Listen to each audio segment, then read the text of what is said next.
Hi there, my name is Henry Tenby, and in this edition of Model Moment, I'll be presenting this 1/50th metal cast aluminum 1950s Pan Am DC-7 model to you. It's a very interesting model which I've recently restored, and the model is for sale at the time of filming, so let's get on with the tour. Here we are, this is it. It is a beautiful 1/50th scale, all aluminum Douglas DC-7C, produced in cast aluminum. The model was made in 1954, 1955, I would estimate. And I have refinished this model in 2024 using automotive high-grade clear coats and paints. The clear coat is an automotive high protectant ultraviolet blocker clear coat, so it should provide many years of hassle-free presentation in your collection without any risk of the paint fading or yellowing. The model itself is quite heavy. The wings do remove for ease of shipping, and the stand, I believe, is a replacement stand. This is not a Douglas factory model. I believe it was made in Italy by probably a company called Nucci. Registration is N738PA. And as I say, the model is for sale. I'll give you a bit of an underview of the model. You can have a look. We've got the Pan Am insignia on the wings, on the underside of the wings. I'll give a view, an underside view from here as well. There you go. Yeah, it's really quite a nice model. So yeah, this would be an investment grade model. So it's a good place to park your money over the coming years. Probably appreciating by the month with the rate inflation is going these days. So if you're looking for an investment that can be passed down to future generations and can also be enjoyed as it presents itself in your living room, dining room, office, or study, this could be the model for you. Of course, Pan Am is a terrifically popular, iconic American carrier from the 1950s.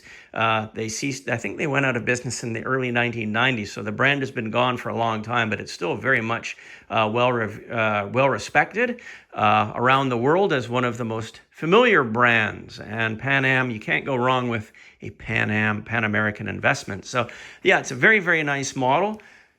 There are no ugly bends in the model. All your lines are nice and straight. No ugly distortions or damage to the props or wingtips. They're all original, undamaged condition. So yeah, it's a really, really beautifully presented model. The props are original to the model. They do spin. We've got 4 turning, 4 burning, triple nickel 8 ball. Yeah, that's right, for those of you in the know. So yeah, it's really quite a beautiful, beautiful model. And as I say, the model is for sale and would make a beautiful addition to your collection. It's just absolutely stunning. In terms of dimensions on this model, it is about 28 inches long. And the wingspan, if we put the ruler from one side to the other, it has roughly about a 30.5-inch wingspan. So there you go. It's about 28 by 30.5 inches. So the price of this model is $4,500 US. Does not include shipping, and the model can be shipped pretty much anywhere in the world.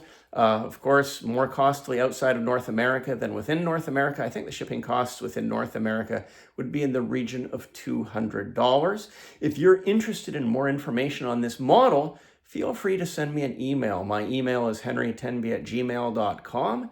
That's henrytenby@gmail.com. And by the way, if the model is still available, as soon as the model sells, I will put the word sold into this video listing to indicate that the model is no longer available. So I hope you enjoyed the model, hope you enjoyed the video.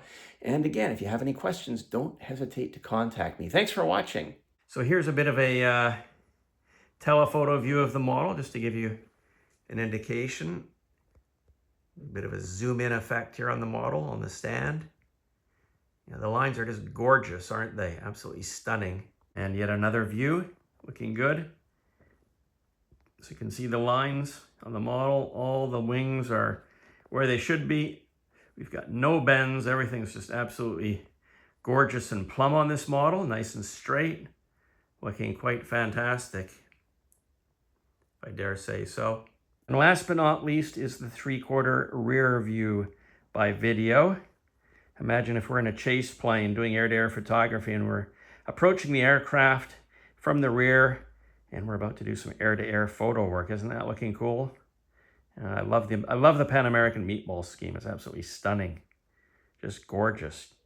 Hope you enjoyed the video, and I hope you enjoy this Pan Am DC-7 model one day in your model collection. Hi there, my name is Henry Tenby, and I'd like to tell you about my brand new book. It's called From Lodestars to Jets, and it's the most image-heavy, comprehensive, it's the most extensive history on Air Canada, Trans-Canada Airlines that has ever been published in the annals of aviation history. The book is absolutely loaded with images that many of which have never been seen before. Let's have a look at the pages, and then you can decide if this book deserves a spot on your bookshelf. I'm going to give you a little bit of a tour of the book.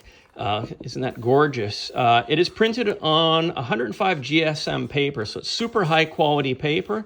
It is absolutely loaded with images. As I say, there are approximately 600 images, just under 300 pages. Many of these images have never been seen before.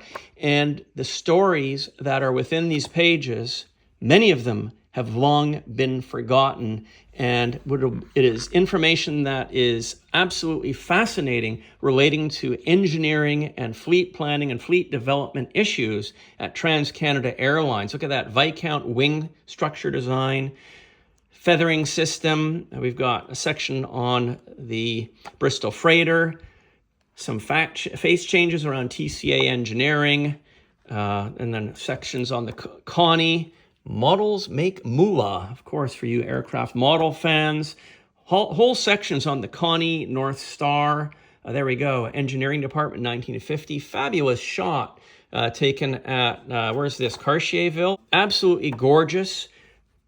And this will take you back to the good old days of Trans-Canada Airlines. As I say, I believe this is the most comprehensive history on Trans-Canada, Avro jetliner, that's right. Trans-Canada Airlines was instrumental in the development of this aircraft. Of course, up to the jet age, the introduction of service to the DC-8s, and other airplanes that were considered by TCA at the time. This is not the same old Air Canada history that we've seen many times over the decades. This is all brand new information, brand new stories.